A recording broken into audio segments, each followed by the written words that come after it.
Hi guys, welcome to my channel. In today's class, we'll proceed with our chapter 1 of class 12. The name of the chapter is relation and function. And this is the part 6 of this chapter. And exercise 1.2 का ये part 2 है. अभी तक अगर आपने मेरे channel को subscribe नहीं किया then do like, share and subscribe my channel and don't forget to press the bell icon button so that you get the regular notification of my classes. आज की क्लास में हम चलेंगे क्वेश्चन नंबर 3 से start करेंगे। Previous class में हमने exercise 1.2 के पार्ट 1 में टाइप्स ऑफ फंक्शंस को समझा था और क्वेश्चन नंबर 1 और क्वेश्चन नंबर 2 का मैंने आपको एनालिसिस करवाया था। तो चलिए स्टार्ट करते हैं क्वेश्चन नंबर 3 से। Question number 3 is prove that greatest integer function. अब ग्रेटेस्ट इंटीजर फंक्शन क्या होता है? देखिए 1.5 का ग्रेटेस्ट इंटीजर क्या होगा? 1। ग्रेटेस्ट इंटीजर का मतलब क्या है? देखो ये आपका 1 है, ये आपका 2 है, इसके बीच में अगर मैं 1.5 लिखूं, 1.6 लिखूं, 1.7 लिखूं, अभी आप 2 तक तो पहुंचे नहीं हो, तो 2 से पहले जो टीचर आता है वो 1 ही आता है। डेसिमल वालों को ये डेसिमल वाले नंबर जो होते हैं ये टीचर्स नहीं होते हैं। तो 1 से लेके 1.5 तक भी आपका ग्रेटेस्ट इंटीजर क्या है? 1 ही रहेगा। 1 से लेके 1.6 तक भी ग्रेटेस्ट इंटीजर आपका 1 ही होगा। इवन 1.9 तक भी आप आ जाओगे तो 1 से लेके 1.9 तक ग्रेटेस्ट इंटीजर क्या होगा? 1 ही होगा, बिकॉज इसके बीच में जो भी डेसिमल नंबर है ये इंटीजर नहीं है। ये बात समझ में आ रही है? अब क्वेश्चन पर आते हैं। क्वेश्चन ये आपका prove that the greatest integer function such that real to real number, mapping जो हो रही है रियल और रियल नंबर के बीच में हो रही है, गिवन बाय एफ(x) इज इक्वल टू, ये ग्रेटेस्ट इंटीजर का सिंबल होता है। This is the symbol of greatest integer. आपको ये प्रूफ करना है कि ये जो ग्रेटेस्ट इंटीजर फंक्शन है ना तो ये 1 1 होगा। 1 1 की कंडीशन क्या होती है कि एफ ऑफ ए अगर एफ ऑफ बी के इक्वल है तो ए बी के इक्वल होना चाहिए, ना ये ऑन टू होगा। ऑन टू की कंडीशन क्या होती है आपकी? ऑन टू की कंडीशन हमने ये पढ़ी थी कि जो भी आपकी इमेजेस है, जो भी आपकी इमेजेस है वो कोडोमेन के इक्वल होना चाहिए। जो इमेज है वो आपकी जो रेंज ऑफ इमेज है, या फिर आप ऐसे समझो कि जो रेंज है वो कोडोमेन के इक्वल होना चाहिए। रेंज कहाँ से आती है? रेंज इमेजेस से आती है। रेंज कहाँ से आती है? वो इमेजेस से आती है। यानी कि ऑन टू की कंडीशन क्या होती है कि जो भी रेंज होती है that should be equal to codomain. अब आपको ये प्रूव करना है कि ना तो ये कंडीशन यहाँ पे सेटिस्फाई होगी ना ये कंडीशन यहाँ पे सेटिस्फाई होगी। इट मीन अगर f of a f of b के इक्वल होगा तो ए बी के इक्वल नहीं होगा, और रेंज जो होगी वो कोडोमेन के इक्वल नहीं होगी। ये आपको प्रूव करना है। आपको ये कहा जा रहा है neither 1 1 nor onto where x denote the greatest integer less than और इक्वल टू 6। तो चलिए स्टार्ट करते हैं। अब देखिए सॉल्यूशन कैसे होगा आपका। फर्स्ट ऑफ ऑल आपका जो गिवन फंक्शन है वो क्या है?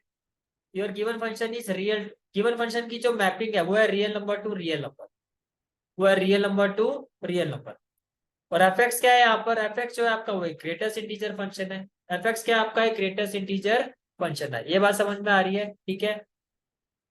अब आप ये देखो कि 1 1 की जो कंडीशन होती है, देखो नॉर्मल केसेस में हम कैसे प्रूव करते हैं 1 1 1 1 को हम कैसे चेक करते हैं?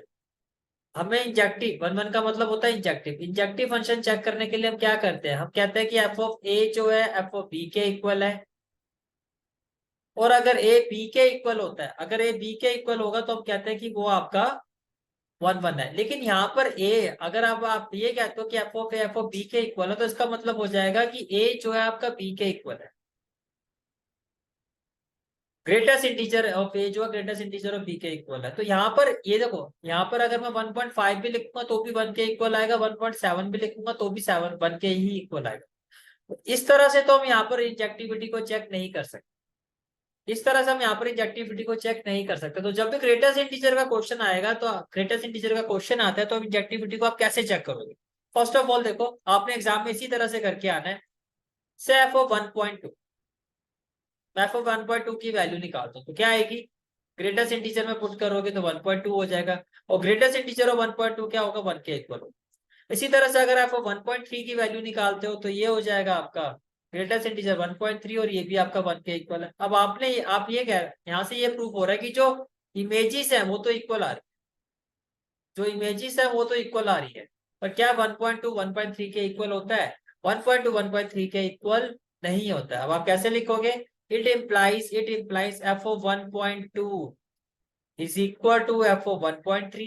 इमेजेस तो इक्वल है, but 1.2 is not equal to 1.3। लेकिन 1.2 जो है 1.3 के इक्वल नहीं होता है। दैट इज एफ ऑफ ए तो एफ ऑफ बी के इक्वल है आपका, लेकिन जो ए है आपका वो बी के इक्वल नहीं है। ए आपका बी के इक्वल नहीं है। तो can I say that therefore it is many one.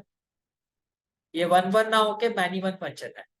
One, क्योंकि 1/2 के रिस्पेक्ट में जो इमेज आ रही है, 1/2 के रिस्पेक्ट में जो इमेज है वो भी 1 है, और 1.3 के रिस्पेक्ट में जो इमेज है वो भी 1 है। 1.2 एलिमेंट की जो इमेज है डोमेन से वो भी 1 आ रही है, और 1.3 की जो इमेज है वो भी 1 है, यानी कि एक से ज्यादा एलिमेंट की सेम इमेज आ रही है, तो आप कह सकते हो कि ये 1 1 है। हमें प्रूफ करना था कि ये 1 1 नहीं है, तो ये प्रूफ हो गया कि ये 1 1 नहीं है। ये कौन सा फंक्शन है? ये फंक्शन है आपका मैनी वन। चलिए फिर आगे चलते हैं। नाउ अगर मैं रेंज ऑफ फंक्शन की बात करता हूँ, अब हमें ये प्रूव करना कि ये ऑन टू भी नहीं है। ऑन टू के लिए क्या प्रूव करना होगा? जो फंक्शन की रेंज है वो कोडोमेन के इक्वल नहीं होनी चाहिए। जो फंक्शन की रेंज है वो कोडोमेन के इक्वल नहीं होनी चाहिए। ये बात समझ में आ रही है आपको? तो रेंज ऑफ फंक्शन जो है आपकी, वो यहाँ पे सिर्फ और सिर्फ इंटीजर ही हो सकता है, क्योंकि ग्रेटेस्ट इंटीजर में सिर्फ आपको इंटीजर्स ही मिलेंगे और कुछ नहीं मिलेगा। समझ में आ गया क्यों मैंने ये बात बोली कि रेंज ऑफ फंक्शन यहाँ पर इंटीजर के इक्वल होगी as greatest integer, as greatest integer, as greatest integer, always give integer, as greatest integer always give integer. Greatest integer से आपको हमेशा इंटीजर की ही वैल्यू मिलेगी। ये ज्यादा समझ में आ रही है? ठीक है। इसका मतलब क्या कि जो कोडोमेन है, आप देखो कोडोमेन तो आपका रियल नंबर है, बिकॉज मैपिंग जो आपकी real number to real number है, जो आपकी मैपिंग है वो क्या है? Real to real. तो यानी कि कोडोमेन जो है आपका वो क्या है? वो एक रियल नंबर है। तो कोडोमेन में तो सारे के सारे रियल नंबर आ रहे हैं। जो आपका कोडोमेन है वो सारे के सारे क्या है? उसमें रियल नंबर है। कोडोमेन में तो सारे रियल नंबर है। और इंटीजर जो होता है it's a part of a real number, it's not a real number, ये उसका एक हिस्सा होता है। इसका मतलब जो रेंज आपकी वो कोडोमेन के इक्वल नहीं है। It implies the range of a function is not equal to codomain. इससे ये प्रूफ हो गया कि जो हमारा रेंज ऑफ ए फंक्शन है वो कोडोमेन के इक्वल नहीं है। क्लियर हो गया यहां तक? ठीक है, तो आपने प्रूफ कर दिया। अगर मैं बात करता हूं that is given function f is neither 1 1,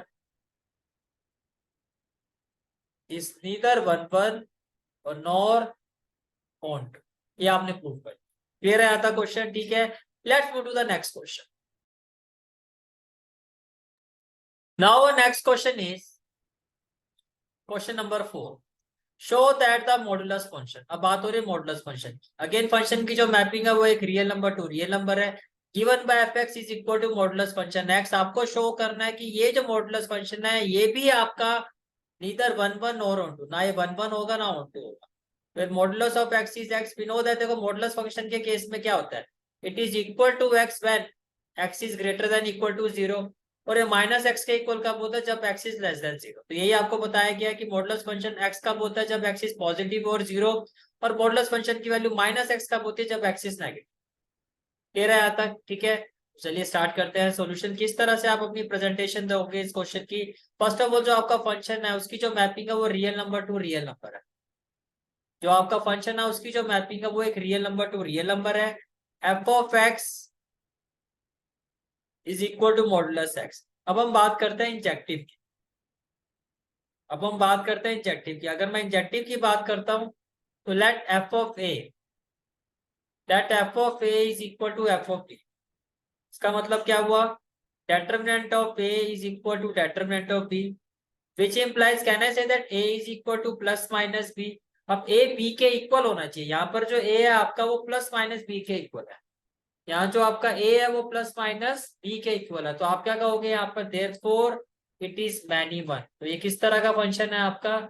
ये आपका मैनी वन फंक्शन है। It is many one, it is many one. एक तो इस तरह से आप इसको प्रूव कर सकते हो, और आपको एक और मेथड बताता हूँ। और आप वैल्यू लेके भी प्रूव कर सकते हो कि ये 1 1 नहीं है। कैसे? आप एफ ऑफ थ्री की वैल्यू निकालो तो क्या होगा? मॉडुलस थ्री, ये आपका थ्री के इक्वल होगा। आप एफ ऑफ माइनस थ्री की वैल्यू निकालो, ये होगा मॉडुलस ऑफ माइनस थ्री, ये भी आपका थ्री के इक्वल होगा। तो यहां से क्या प्रूफ हो गया? यहां से ये प्रूफ हो गया आपका, इट इम्प्लाइज कि एफ ऑफ थ्री और एफ ऑफ माइनस थ्री ये तो आपका इक्वल आ रहा है, बट क्या थ्री माइनस थ्री के इक्वल होता है? ये इक्वल नहीं होता है। दैट इज आपने ये प्रूफ कर दिया कि एफ ऑफ ए जो है आपका वो एफ ऑफ बी के इक्वल है, बट ए जो है आपका वो बी के इक्वल नहीं होता है। तो can I say that therefore it is many one. आप इस तरह से भी मॉडुलस फंक्शन को प्रूव कर सकते हो कि वो 1 1 नहीं होता है। अब आपको प्रूव करना है ऑन टू। ऑन टू का मतलब होता है सर्जेक्टिविटी। अब हमें प्रूव करना है कि जो गिवन फंक्शन है वो सर्जेक्टिव भी नहीं होगा। सर्जेक्टिव से मेरा मतलब है वो ऑन टू नहीं होगा। ऑन टू से मतलब क्या है? ऑन टू का मतलब ये होता है कि आपको प्रूव करना है कि रेंज ऑफ फंक्शन जो है वो कोडोमेन के इक्वल आपका नहीं होगा। क्लियर हो गया? तो चलिए स्टार्ट करते हैं। फंक्शन की जो मैपिंग है आपकी वो again real to real number है। आप इसकी प्रेजेंटेशन लिखोगे, फिर आप लिखोगे एफ एक्स जो है आपका it is equal to modulus of x. It is equal to modulus of x. Codomain, codomain जो है आपका क्वेश्चन में वो किसके इक्वल है? कोडोमेन आप देख सकते हो रियल नंबर के इक्वल। लेकिन अगर मैं यहाँ पे फंक्शन की रेंज की बात करता हूँ, देखो मॉडुलस फंक्शन है, क्या ये नेगेटिव हो सकता है? ये कभी भी नेगेटिव नहीं हो सकता। मिनिमम वैल्यू इसकी 0 होगी, मैक्सिमम वैल्यू इसकी इंफिनिटी होगी। तो रेंज तो आपकी जो है उसमें सिर्फ पॉजिटिव रियल नंबर ही आएगी। आप ऐसे कहते हो तो रेंज तो होगी आपकी 0 टू इंफिनिटी। तो कैन आई से दैट, इसका मतलब ये हुआ कि जो आपकी रेंज है, जो आपकी रेंज है फंक्शन की, वो कोडोमेन के इक्वल नहीं है। जो आपकी रेंज है फंक्शन की वो कोडोमेन के इक्वल नहीं है। तो आपने प्रूव कर दिया, आपने प्रूव कर दिया कि ये जो आपका फंक्शन है ये आपका सर्जेक्टिव या ऑन टू फंक्शन नहीं है। Is it clear? So we have proved it. Let's move to the next question. The next question is question number 5 and the question is show that the sinum function क्या आपका real to real given by f(x) is equal to 1। देखो sinum function होता क्या? sinum function होता है modulus x upon x। अब देखो x से कोई भी बड़ी वैल्यू यहाँ पे रखो, जैसे कि आपने रखा 2, आप रखो 3, आप रखो 4, कुछ भी x से बड़ी वैल्यू रखोगे इसकी वैल्यू 1 ही आएगी। और अगर आप x की जगह 0 रखोगे तो साइन फंक्शन की वैल्यू आपकी 0 आ जाएगी, यानी कि इस फंक्शन की वैल्यू 0 आ जाएगी। और x से कोई भी छोटी वैल्यू रखोगे तो वो -1 आएगा। ये यहाँ पर एरर है, इसको मैं ठीक कर देता हूँ। तो बेसिकली यहाँ पर साइन फंक्शन के केस में 3 ही केस होते हैं। अगर x की कोई भी वैल्यू 0 से बड़ी होगी, x की वैल्यू 0 से बड़ी होगी तो साइन फंक्शन की वैल्यू होगी 1। क्या होता है? Modulus x upon x। 0 के इक्वल होगी तो इसकी वैल्यू हो जाएगी 0। 0 से छोटी वैल्यू रखोगे तो इसकी वैल्यू होती है -1। आपको प्रूफ करना है 1 1 और ऑन टू। देखो ऑन टू तो यही समझ में आ रहा है आपको। यहाँ पे रेंज सिर्फ 1 0 और -1, और यहाँ पे देखो कोडोमेन जो है आपका रियल नंबर है, तो ऑन टू तो ये हो नहीं सकता। अब बात करते हैं इंजेक्टिव या 1 1 की कैसे प्रूफ करोगे। प्रेजेंटेशन की बात करते हैं। देखो सब फर्स्ट ऑफ ऑल मैं आपको यहाँ पे क्लैरिफाई कर देता हूँ। जब आप नोट्स बनाओगे इसको लिख लेना। साइन फंक्शन का मतलब होता है f(x) is equal to modulus x upon x। पहले तो ये चीज क्लियर हो गई थी। और x अपॉन मॉडुलस x ये भी आपका साइन फंक्शन ही होता है। क्लियर है? ठीक है। अब बात करते हैं सॉल्यूशन की, प्रेजेंटेशन की। तो आपको किस तरह से लिखना है? First of all we will write down कि फंक्शन की जो मैपिंग है आपकी वो real number to real number है। फंक्शन की जो आपकी मैपिंग है वो real number to real number है। तो सबसे पहले आपको प्रूव करना है कि क्या ये फंक्शन आपका इंजेक्टिव है। तो अगर हम इंजेक्टिव की बात करते हैं तो वैल्यू लेके कर सकते हो। भाई f(2) ले लो। अब f(2) का मतलब आपने जो x की वैल्यू ली है वो 1 से बड़ी, 0 से बड़ी ली है। मैंने आपको ये कहा था कि अगर x की वैल्यू 0 से बड़ी होगी तो फंक्शन की वैल्यू वो 1 के इक्वल आएगी। फंक्शन की वैल्यू आपकी किसके इक्वल आएगी? 1 की। इसका मतलब f(2) की वैल्यू भी 1 होगी। इसी तरह से अगर f(3) की वैल्यू आप फाइंड करोगे वो भी आपका 1 ही आएगा। तो f(2) जो है आपका वो f(3) के इक्वल है। बट क्या 2 3 के इक्वल होता है? 2 3 के इक्वल नहीं होता है। इसका मतलब क्या हो गया? ये 1 1 नहीं है। ये कैसा फंक्शन है? Again it is case of A many one. Again it is case of a many one function. अब बात करते हैं सर्जेक्टिव की, कि क्या ये फंक्शन सर्जेक्टिव है। सर्जेक्टिव का मतलब क्या ये फंक्शन ऑन टू है? तो ये तो मैं आपको पहले ही बता चुका हूं। देखो फंक्शन की जो मैपिंग है आपकी वो क्या है? वो आपकी real number to real number है। जो आपकी फंक्शन की मैपिंग है वो real number to real number है। अब इसमें जो कोडोमेन की अगर आप बात करते हो तो देखो कोडोमेन तो आपका रियल नंबर के इक्वल है। कोडोमेन आपका रियल नंबर के इक्वल हो। लेकिन अगर आप फंक्शन की रेंज की बात करते हो तो साइन ऑफ फंक्शन में या तो वैल्यू -1 आती है, या 0 आती है, या 1 आती है। तो -1 आती है, 0 आती है, या 1 आती है। इसका मतलब क्या? इसका मतलब इट इम्प्लाइज जो आपका रेंज ऑफ ए फंक्शन है it is not equal to codomain. जो आपका रेंज ऑफ ए फंक्शन है it is not equal to codomain. इसका मतलब ये आपका it is not onto. ये आपका ऑन टू भी नहीं है। And we have prove, right? Let's move to the next question. Well next question is question number 6। Before proceeding with the next question मैं आपको एक चीज क्लियर कर देता हूँ एनसीईआरटी एग्जामिनर सॉल्यूशन की जो प्लेलिस्ट है और आपकी एनसीईआरटी की जो करंट सेशन की जो प्लेलिस्ट का जो लिंक है वो आपको डिस्क्रिप्शन बॉक्स में मिल जाएगा। और मैं फिर से आपको कह रहा हूँ अगर आपने चैनल को अभी तक सब्सक्राइब नहीं किया तो डू सब्सक्राइब माई चैनल। चलिए स्टार्ट करते हैं क्वेश्चन नंबर 6। आपको सेट ए गिवन है, इसकी वैल्यू है 1 2 3। सेट बी गिवन है जिसकी वैल्यू 4 5 6 7 है और ये आपको फंक्शन की वैल्यू गिवन है। फंक्शन की वैल्यू कैसे गिवन है कि 1 की इमेज 4 है, 2 की इमेज 5 है, 3 की इमेज 6 है। अब ध्यान से देखो, डोमेन में जो जितने भी एलिमेंट है सबकी डिस्टिंक्ट इमेज है। आपको कहा जा रहा है from a to b show that it is f is 1 1। तो देखने से ही समझ में आ रहा है कि 1 1 है और इसको आप इजीली आप मैपिंग डायग्राम से शो कर सकते हो। कैसे शो करोगे, देखो जो फंक्शन है आपका वो उसकी मैपिंग कैसी है, ए टू बी। तो जो सेट ए है आपका उसमें जो एलिमेंट है वो आपके क्या है, 1 2 3। और जो सेट बी है आपका, सेट बी में जो एलिमेंट है वो क्या है, 4 5 6 7 4 5 6 7। अब क्वेश्चन के अकॉर्डिंगली 1 की इमेज 4 है तो 1 के साथ 4 आ जाएगा, 2 की इमेज 5 है 2 के साथ 5 आ जाएगा, 3 के इमेज 6 है 3 के इमेज 6 आ जाएगा। तो 1 1 की कंडीशन सेटिस्फाई हो रही है कि डोमेन में जितने भी आपके एलिमेंट है सबकी डिस्टिंक्ट इमेज है, सबकी distinct image. Is it clear? ये आपका सेट ए हो गया और ये आपका सेट बी हो गया। This is your set a, this is your set b. अब आप आंसर किस तरह से आपको देना है, as all elements as all elements of set A have unique images in set B. Therefore it is 1 1। Therefore it is 1 1। Is it clear? ठीक है, let's move to the next question. The next question is question number 7. In each of the following cases state whether the function is 1 1 on 2 और bijective। देखो अगर function 1 1 होगा, on 2 होगा तभी वो function bijective होगा। समझ में आ रही मेरी बात? आपको पूछा गया क्या ये फंक्शन 1 1 है, क्या ये फंक्शन ऑन टू है और क्या आपका गिवन फंक्शन बाइजेक्टिव है। तो पहले तो आपको प्रूव करना होगा 1 1। अगर वो डायरेक्टली बाइजेक्टिव भी कह देता तो भी आपको पहले 1 1 और ऑन टू प्रूव करना पड़ता। तो फर्स्ट पार्ट क्या है आपका, फंक्शन की जो मैपिंग है वो real number to real number है और फंक्शन की वैल्यू 3 - 4x है। तो अगर मैं फर्स्ट फंक्शन की बात करता हूँ, फर्स्ट पार्ट की बात करता हूँ, सबसे पहले देखो हम बात करते हैं injective.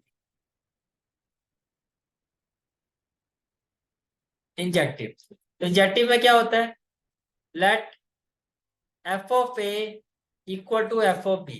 Late f of a equal to f of b. अब देखो एफ ऑफ ए, यहाँ अगर मैं एक्स की जगह ए रखता हूँ तो ये हो जाएगा 3 - 4a। और अगर आप एक्स की जगह बी रखते हो तो ये हो जाएगा 3 - 4। 3 से आपका 3 कैंसिल हो जाएगा, -4a आपका -4b के इक्वल आ जाएगा। और जब आप इसको सॉल्व करोगे तो a आपका b के इक्वल आ जाएगा। Therefore it is 1 1। तो आप क्या सकते हो, ये 1 1 तो है, ये 1 1 है। अब हमें चेक करना है क्या ये ऑन टू है। ऑन टू का मतलब सर्जेक्टिव है। तो अब हम बात करते हैं सर्जेक्टिव। तो अगर हम सर्जेक्टिव की बात करते हैं तो फंक्शन की जो आपकी मैपिंग है वो क्या होगी, रियल टू रियल। फंक्शन की जो मैपिंग है वो क्या होगी, रियल टू रियल। अब एफ एक्स क्या है आपका, एफ एक्स है आपका 3 - 4x। अब सर्जेक्टिव के लिए क्या करेंगे हम, let f x equal to y. अब आपको एफ एक्स वाई के, आपको y जो है इन टर्म्स ऑफ x की बना, आपको क्या करना है, x को इन टर्म्स ऑफ y फाइंड करना है। तो जब आप इसको सॉल्व करोगे तो can I say that 4x equal to 3 + y। Can I say that 4x equal to 3 + y। तो x की वैल्यू क्या हो जाएगी, 3 + y/4। 3 + y/4। अब देखो y की आप कोई भी वैल्यू पुट कर दो, y की आप कोई भी वैल्यू पुट कर दो, it will be defined. It is defined for all y belongs to real number. इसका मतलब जो आपकी रेंज है वो कोडोमेन के इक्वल है। इसका मतलब क्या हुआ कि जो आपकी रेंज है वो भी रियल नंबर है और जो आपका कोडोमेन है, जो आपका कोडोमेन है वो भी आपका एक रियल नंबर है। वो भी क्या है आपका, एक रियल नंबर है। क्लियर हो गया? इसका मतलब it implies range is equal to codomain. Range is equal to codomain. Therefore it is onto, therefore it is on to है। और अगर ये 1 1 भी है on to भी है तो can I say that hence it is bijective। hence it is bijective। ये बात समझ में आ रही है? Hence it is bijective. इसमें कोई डाउट है तो बताओ। क्लियर है यहाँ तक? ठीक है, चलो जी अब हम बात करते हैं पार्ट टू की। तो देखो पार्ट टू है क्या आपका? पार्ट टू आपका क्या है? पार्ट टू में है आपका f x is equal to 1 + x²। F x is equal to 1 + x²।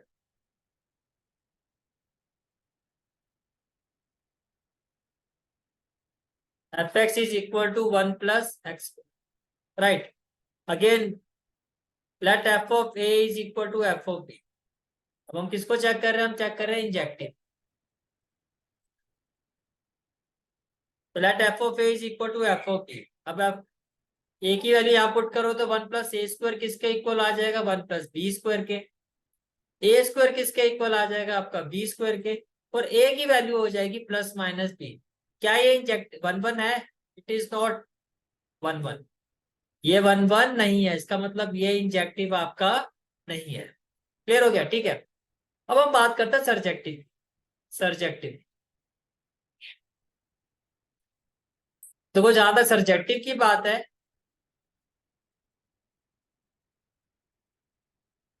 सरजेक्टिव सरजेक्टिव के केस में क्या होगा? Let f x equal to y. आपने इस एफ एक्स को वाई के इक्वल रखा, तो वाई इक्वल टू क्या हो जाएगा? अब y in terms of x की बना, आप एक्स को इन टर्म्स ऑफ वाई लिख, तो x² इक्वल टू क्या हो जाएगा आपका? y-1। तो x इक्वल टू क्या हो जाएगा? +-√(y - 1)। अब देखो यहाँ पर स्क्वायर रूट की value, under root square root के अंदर कभी नेगेटिव वैल्यू नहीं आ सकती। इसका मतलब y की वैल्यू आपको 0 से बड़ी, इवन 0 भी नहीं रख सकते। अगर 0 रखूंगा तो भी 0 - 1 -1 हो जाएगा। तो यहाँ पर जो ये कब डिफाइंड होगा? ये कब डिफाइंड होगा? x is defined, it implies x is defined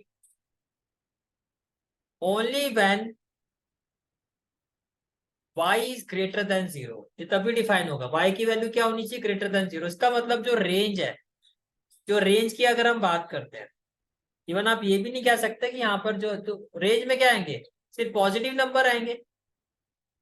range यहाँ पर क्या होगी? Positive number till infinity. भाई y अगर 0 से बड़ा है, y क्या आपका 0 से बड़ा है, तो 0 से बड़ा कहां तक होगा? इंफिनिटी तक ही होगा ना। 0 से बड़ा होने का मतलब 1 2 3 जो है टिल इंफिनिटी।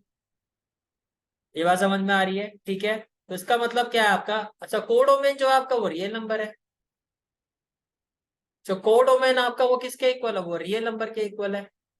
दैट इज जो रेंज ऑफ ए फंक्शन है आपका, it is not equal to codomain. It is not equal to codomain. तो ये आपका सरजेक्टिव भी नहीं है। Therefore it is not surjective. वो सरजेक्टिव भी नहीं है तो क्या क्या कहोगे? Hence it is not bijective. Bijective होने के लिए इंजेक्टिव और सरजेक्टिव दोनों होना जरूरी है। तो गाइज ये आज की क्लास थी आपकी। आज की क्लास में हमने क्वेश्चन नंबर 3 से question number 7 of exercise 1.2 complete किया। I hope you like this class, and if you like this class do like share and subscribe my channel, and don't forget to press the bell icon button. मिलते हैं next class में। Thanks and have a great day.